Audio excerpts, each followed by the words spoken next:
C'est une très mauvaise année pour la ligne Dieppe-New Haven exploitée par la société DFDS. Après la période de confinement et donc très peu de passagers, un nouveau coup dur a été annoncé le 13 août dernier avec la mise en place d'une quatorzaine pour toutes les personnes arrivant sur le sol britannique. Des décisions qui ont de lourdes conséquences économiques. À fin août, on est en retard de 66% par rapport au volume de l'année dernière, avec des perspectives de fin d'année qui ne sont absolument pas bonnes, au moins sur la partie touristique. Le fret résistant tant bien que mal, avec moins 18% depuis le début de l'année. Pour la première fois, le mois d'août a été plus faible que le mois de juillet, avec 1000 véhicules en moins à avoir effectué la traversée. Selon la direction de DFDS, il n'y aura pas de haute saison.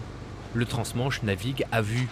Il faut donc l'aider à passer cette crise sans précédent. On appelle vraiment à l'aide le gouvernement et les politiques pour qu'ils viennent soutenir l'industrie du transmanche qui, dans sa grande majorité, est fait par des marins français pour faire venir 80% de Britanniques sur les territoires français. Donc c'est un business qui est très très bon pour le tourisme et surtout économiquement.